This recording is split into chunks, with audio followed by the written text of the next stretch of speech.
What's going on, guys? Congratulations on making the decision to take control of your life through bariatric surgery. Today, I want to talk about preparing for surgery. For the sake of transparency and less confusion, depending on when you schedule your surgery, there may be a time lapse. So the tentative outline would have you see the pre-op educational video, followed by a nutrition consult to elaborate on any questions you may have prior to your arrival in Vegas. Now, a time lapse would mean that you already had your nutritional consult, and what we discuss in this video will simply be a recap or solidify any information you may have forgotten. The purpose of all of this is because there is a lot of information, and some of this might sound repetitive, but we want you to succeed. Better more information than not enough, right? Okay. First things first, prior to surgery, you will partake in a pre-op diet. The duration of the pre-op diet is individual, so make sure you specify with your coordinator. The range can be anywhere from 0 to 4 weeks. Now, the purpose of this diet is to shrink your liver. Shrink your liver for the safety of the procedure. Some individuals require more time where some do not, and for some individuals there is a risk of losing too much. So heed this warning. The pre-op diet is not a challenge or a suggestion, it is a prescription. Your safety is our number one priority, and in order to decrease your chances of complications, you will have to be compliant on this pre-op diet. So what is it? Depending on the duration given, you will be consuming 2 protein shakes and 1 meal every day. Shakes will be preferably a whey isolate, powder, or ready to drink protein like Premier, Pure Protein, Fairlife, Muscle Milk. The list goes on. If you use a powder, I prefer you mix with water. Okay, if you want to add a little more flavor or a different consistency, you can use 8 ounces of unsweetened almond milk, unsweetened coconut milk, skim milk, or 1%. Okay, 1% cow's milk. Caution, meal replacements are a no-no outside of a bariatric brand. Bariatric brands are now labeling some protein supplements as meal replacements. Don't get this confused with non-bariatric meal replacements. There are a ton of calories, carbohydrates, and will defeat the purpose. Whey isolate is the gold standard. Choose your favorite brand or flavor.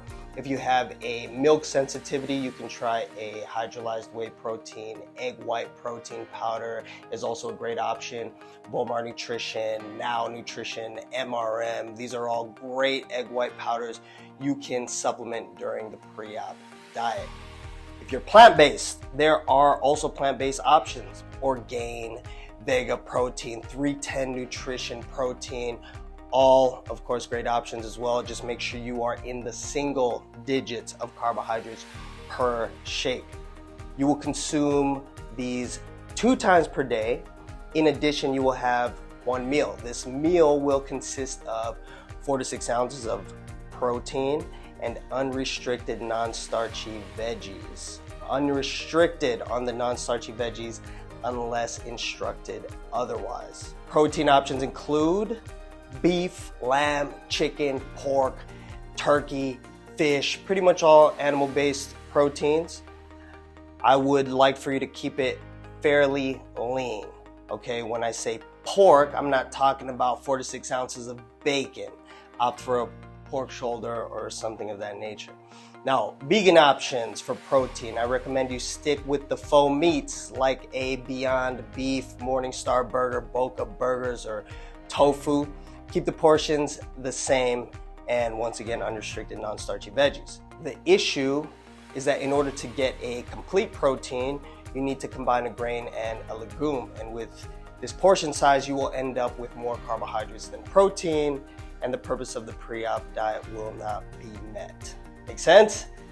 Now, non-starchy veggies include spinach, kale, broccoli, cabbage, asparagus, Swiss chard, cauliflower, mushrooms. What I don't want you to have are starchy vegetables like potatoes, corn, green peas. Now, in addition, No rich pre-made sauces like ranch or barbecue sauce where 2 tablespoons will yield 150, 200 calories. But seasoned to taste, salt, pepper, garlic, ginger, all the fresh dry herbs and spices, they are all good. Now you do have options: stir fries, kebabs, zucchini boats, spaghetti squash with a meat sauce.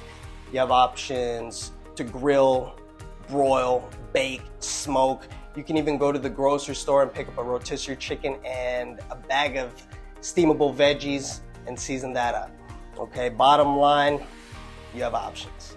So this will be hard. Typically the first 4 days are brutal, but after that, you'll adjust. If you need to, you can snack on cucumbers or celery. Once again, no ranch, throw some salt or tahini with lime.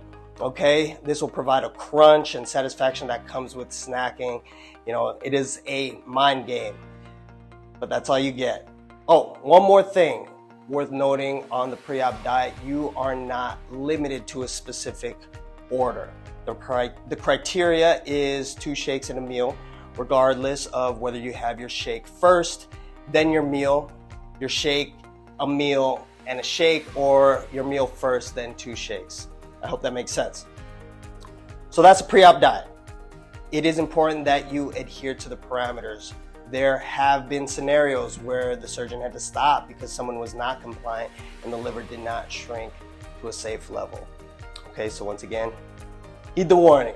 Now, here are a couple tips to help you get through this time. If you are watching this before your pre-op diet starts, I suggest, without going crazy, is to enjoy some of the foods you know you will miss, and that includes alcohol. Okay, I call this having a food funeral. This is a mindset strategy, mentally preparing you because you don't want to be 1 week in thinking, oh my gosh, I can't have this again. So I'm telling you to have it before the pre-op diet starts. But remember, as soon as the pre-op diet starts, it's time to get serious. Tip number 2, during the pre-op diet, it is a good idea to fast for the first half of the day. You don't have to do this, and I'm not a fan of intermittent fasting for body composition, but I do find it helpful to manage low calories by doing the intermittent fasting. Example, have your first shake maybe 4 to 5 hours after you wake up. This will essentially shorten your day and keep you satiated closer to bedtime. The rationale is that it is easier to be hungry in the morning when you're busy rather than being hungry at night when you're relaxing, catching up on shows, and bombarded with food commercials. That's pretty much it for the pre-op diet, okay? All of this information is in the Blossom Binder, so download it, read it. And moving forward, I'd like to touch base briefly on what to expect. You will have a nutrition consult to go over specific questions you may have via Zoom. And of course, you will meet with your surgeon when you get here as well. Okay, brief rundown: you are going to have your surgery, and the next day you're going to come back for IV therapy. After surgery, you will be on a liquid diet for 2 weeks. I call it the no chew diet, okay? AKA drinkable.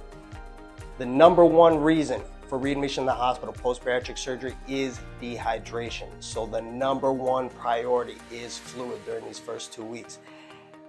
That is all we care about.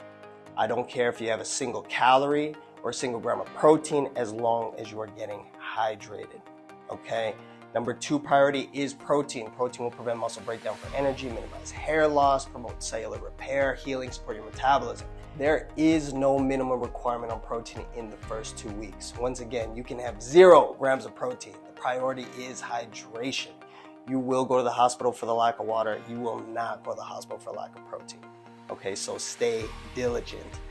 Also, this is not a clear liquid diet. You can drink the shakes. It's just that in the event you can't tolerate the shakes, don't focus on the shakes. Move on. Drink the water, drink the broth. You can also spruce up your fluid intake with Gatorade Zero, Powerade Zero, Propel Zero, Crystal Light, or equivalent.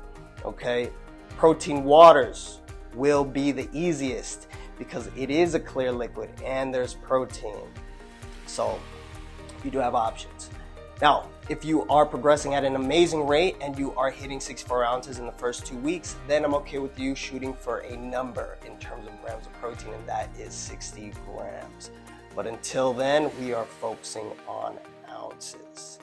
This is the priority for the first 2 weeks, okay, after surgery. Now, I know a lot of you want to prepare and get ahead of the game. Let's take it one step at a time. You have continued support and you can ask questions. Not to mention there is a lot of conflicting information out there. So take the forums with a grain of salt. Most of those are testimonies rather than what you should do. Everyone's experience will be different, okay? If you are worried about the no-chew diet, remember you are thinking about the situation without this tool. You will be physically restricted and you won't have the hunger hormone. It will be a lot easier than you think, okay? Let's focus on things one step at a time. Now, first step is the pre-op diet. You can look forward to the no-chew diet and even prepare for it if you like with the information that we just discussed. Later, we'll discuss supplements as well as solid progression. Until then, good luck. You're gonna crush it, I know it. Okay, and we look forward to meeting you via Zoom and also, of course, in Las Vegas here at Blossom. I will see you in the next. Peace.